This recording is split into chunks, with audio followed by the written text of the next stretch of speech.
So I was born in Spain. My father is from Equatorial Guinea. I keep saying it. Equatorial Guinea was a Spanish colony. My father left the country in the 70s, moved to Spain, met my mother. So I think I am Hispano-Guinean, you know. Now myself, I consider myself as a Black woman, but it has taken a while for me to understand my Blackness and the responsibility of my identity. Actually, I left Spain when I was quite young. I moved to the UK, then I came here in the United States, always studying. That's something that I also appreciate, education. So that's something that has helped me. My education with me has been a very powerful tool for me to move in the world. So arrived in Rhode Island, and it was interesting there to note that I felt a little bit dizzy when I arrived in the United States, because I felt that perhaps I have gone too far. I felt myself, I was too far from my home. But I went on, and then I actually wanted to conserve my language. I didn't want to lose my language, my Spanish mother tongue. So I made the effort to connect with the Spanish speaking communities. And I also realized that I learned about different accents, different ways of expressing, you know, the evolution of language. So it was very interesting to learn that, and also to learn about my own interest to my own language. And also I wanted to learn or meet more communities, Black communities, Black individuals from the Black community. It was a necessity for me. So then I came here in Boston. I came here to Boston, and it was very interesting as well to note my change, because I vote for the first time, 2020. I have the opportunity to vote. So for me, that was a life-changing situation, because now I realize that I also have a space here. You know, I also have a territory. I can be here. You know, I live here. I can belong here. Let's see what's happening here. So I again try to connect with my communities outside my workplace, and I did so. So I started engaging. And that was very important for me, opening up. And then I became the Health and Wellness Platform Coordinator for the Massachusetts Women of Color Coalition, which it still makes me feel very proud. We are now organizing a mayoral candidate forum here in Boston, because the elections are approaching. So I come learning a little bit about politics and how systems and structures work. So that's very liberating. And I'm also hoping to become a board member for the Boston Public Health Commission. So that's a story of liberation for me, you know, to be able to express myself, to be able to share my skills, to be able to engage with the community, and learn how I can participate in the ways I can. You know, that's a story of liberation for me that I'm so proud to share with you.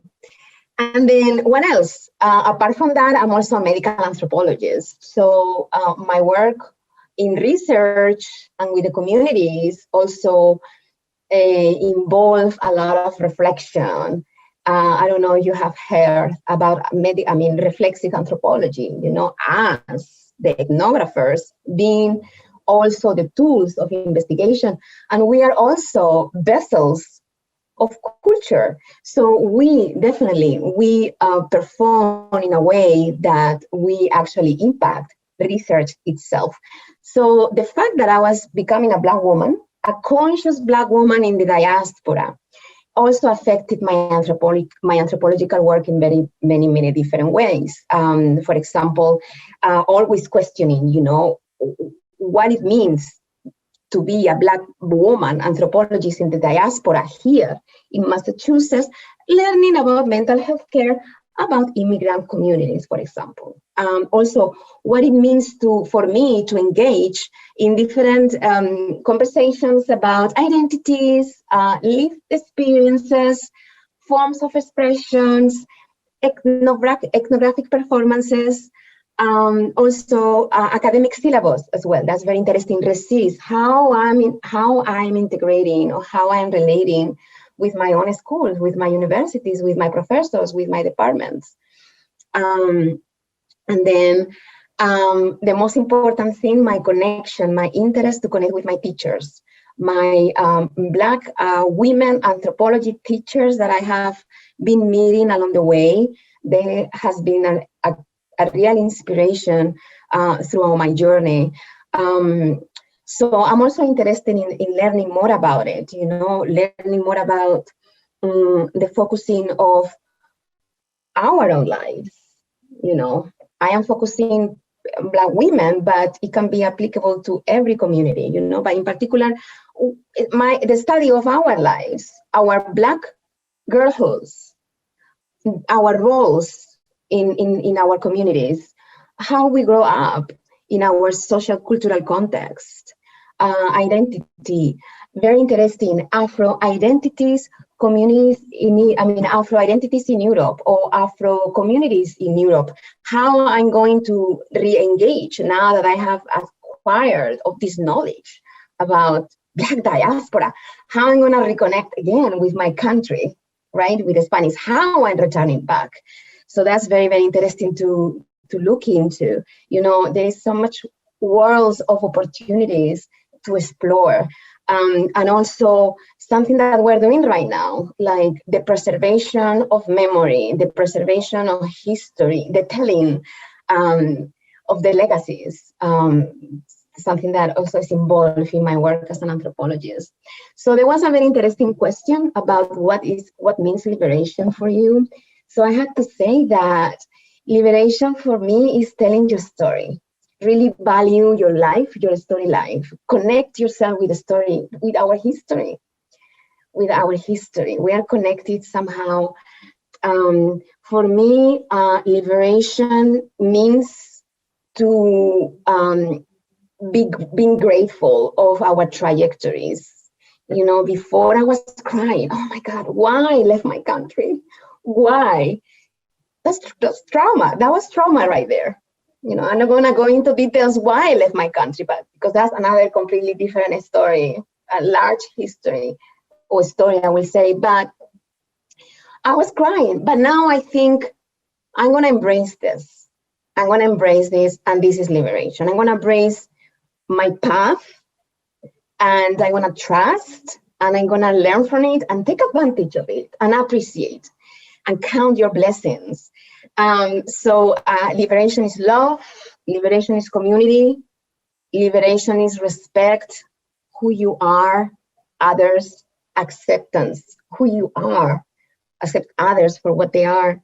Also, we are not alone. We realize that we are not alone in the end. This is a proof. So, so for me, liberation as well is connection with others and with our stories. And like I said, I'm gonna repeat it again. I am connected with the stories of the women in my family in Equatorial Guinea, the histories of Afro-Spanish women in Spain, the place I was born. I'm gonna repeat it. The sisters, my brothers that I met in the United Kingdom and in Europe, Puerto Rico, Colombia, Haiti, and now here in the United States. And what else I had to say?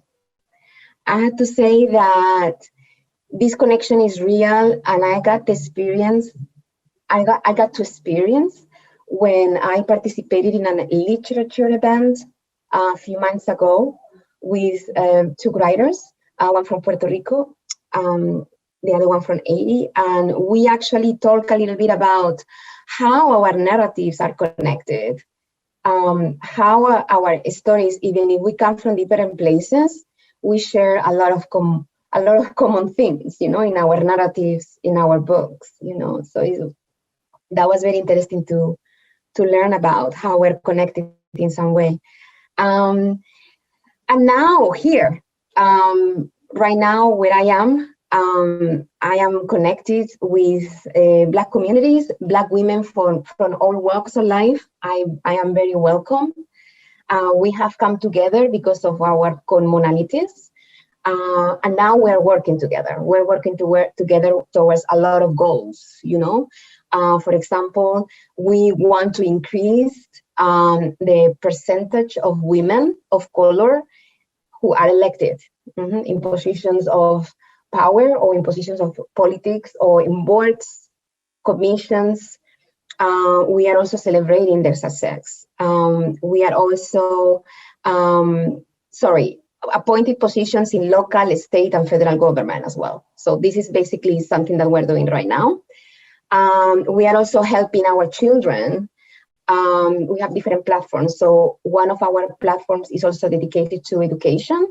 So we are helping our children as well to reach global education, you know, in an effort to decolonize education or knowledge, decolonize education and knowledge. And we're also motivating economic power and economic independence. And also, we are also trying to reform the justice system. We are educating ourselves and we are educating the communities about the justice system locally and statewide, and hopefully nationwide as well. We are also focusing on spiritual and emotional health and wellness. That's very important, because if we are not recharged, if we don't take care of ourselves, we're not able to do what we need to do.